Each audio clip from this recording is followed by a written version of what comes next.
రాష్ట్ర ప్రభుత్వం cultural policy ప్రవేశపెట్టి తెలుగునాట సాంస్కృతిక రంగం పరిడవిల్లేందుకు కృషి చేయాలని అవనిగడ్డ ఎమ్మెల్యే మండలి బుద్ధప్రసాద్ కోరారు. ఘంటసాల మండలం చిట్టూర్పు గ్రామంలో దేవి శరన్నవరాత్రి మహోత్సవాలలో భాగంగా కొన్ని రోజుల పాటు నిర్వహించిన కృష్ణా ఏలూరు జిల్లాల స్థాయి తాళం భజన మురళీ కోలాటం పోటీల్లో విజేతలైన వారికి సోమవారం సాయంత్రం దేవస్థానం ప్రాంగణంలో బహుమతి ప్రధానోత్సవ కార్యక్రమాన్ని నిర్వహించారు. ఈ కార్యక్రమానికి ముఖ్య అతిథిగా విచ్చేసిన ఎమ్మెల్యే మండలి బుద్ధప్రసాద్ మాట్లాడుతూ సాంస్కృతిక రంగానికి బడ్జెట్ లో గత సంవత్సరం కన్నా ఈ ఏడాది తక్కువ నిధులు కేటాయించారని, నిధులు లేకుంటే ఆ రంగం ఎలా నిలబడుతుందని ఆవేదన వ్యక్తం చేశారు. గత వైసీపీ ప్రభుత్వంలో కళలకు కళాకారులకు గుర్తింపు లేదని విమర్శించారు. కళలను కాపాడుకోవాల్సిన బాధ్యత ప్రతి ఒక్కరిపై ఉందన్నారు. కళలను పోషించిన వారు చరిత్రలో చిరస్థాయిగా నిలుస్తారని, దానికి నిదర్శనమే శ్రీకృష్ణ దేవరాయలు అని తెలిపారు. తెలంగాణ ఉద్యమానికి ప్రేరణ కలిగించిన వారు కళాకారులేనన్నారు.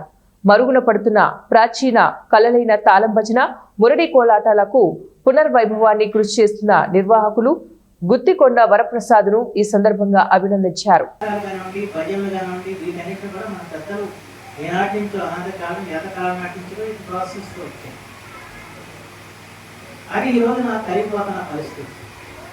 ఎందుకంటే మా చిన్నప్పుడు అవైలబుల్ వాటిని అనిపిస్తున్నాం.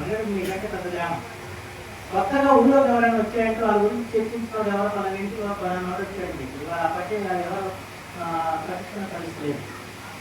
అన్నిటికంటే విచిత్రం ఏంటంటే ఈ అపార్ట్మెంట్ సంస్కృతి వచ్చిన తర్వాత ఎదురింట్లో ఎవరున్నారో పక్కింట్లో ఎవరున్నారో ఎవరన్నా అడగండి చెప్పండి. అపార్ట్మెంట్లోకి వెళ్ళి ఎవరన్నా ఒక్క చెప్పగలుగుతారు.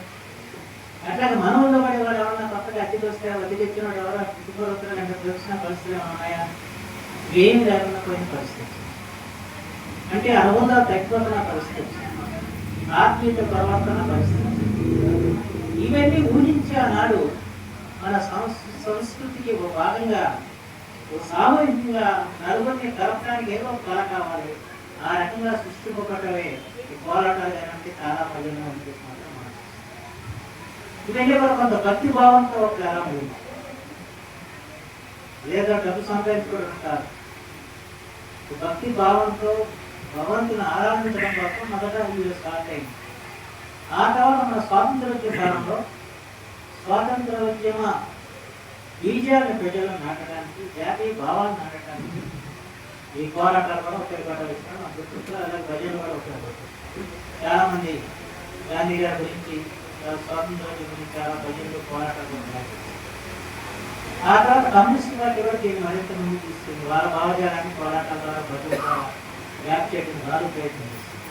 చంద్రబాబు పాట రామ జన్మభూమి పాట, ఆర్ఎస్ఎస్ వాళ్ళ పాట ఆ రోజుల్లో రామ జన్మభూమి కోసం తయారు చేస్తున్నాం. అంటే ఇవన్నీ ప్రజల్లోకి ఆ భావజాలను తీసుకెళ్ళడానికి ఇంతకంటే సులువైనవి కాదు. మనం ఇంత ఉపన్యాసం చెప్తే అది తాకెక్కదు. పోరాటం పాట ద్వారా నారా చంద్రబాబు నాయుడు గారికి ఎంతో అభిమానం. ఇప్పుడు ఉగాది పురస్కారాలు వచ్చినా, కళారత్న హంస అవార్డు వచ్చినా, ఎటువంటి కమిటీ వచ్చినా కూడా చైర్మన్ గా ఆయన బుద్ధప్రసాద్ గారిని నమ్ముతారు. ఎందుకంటే నిష్పక్షపాతంగా అవసరమైతే 10 మందికి ఎక్స్ట్రా ఇచ్చేస్తారు, కానీ ఉన్న టాలెంట్ మాత్రం తగ్గించలేదు. మేము కూడా నెంబర్గా ఉండటం నా అదృష్టం. ఆయన కమిటీలో మేము ఏదైనా రికమెండ్ చేస్తాం అనుకోండి, పలానా వాళ్ళు ఈ అర్హులు సార్ అంటే ఓకే పేరు పంపిస్తే టిక్ పెట్టేస్తారు, కానీ ఎందుకు వాళ్ళు ఎందుకని ఏనాడు అడిగారు కానీ. అలాగా కోర్టు సభ్యులకు కూడా గౌరవించి మమ్మల్ని కూడా ఎంకరేజ్ చేసి సమానంగా చూసేటువంటి యొక్క అద్భుతమైనటువంటి నేచర్ ఉన్నటువంటి ఎమ్మెల్యే ఈ కాన్స్టిట్యున్సీకి రావడం, ఈ కాన్స్టిట్యున్సీలో ఉండటం చాలా ఆనందదాయకం. మేము కూడా ఈ కాన్స్టిట్యున్సీతో సంబంధం ఉంది. ఘంటసాలలో కానీ ఇక్కడ చిత్తూరుపులో ఒక అతను డబ్బు కళాకారుడు ఉండేవారు, భగవంతరావు. తెలుగు విశ్వవిద్యాలయంలో ఆచార్యుడిగా పనిచేశాడు. నాకు ఎంతో అనుబంధం అతనితో.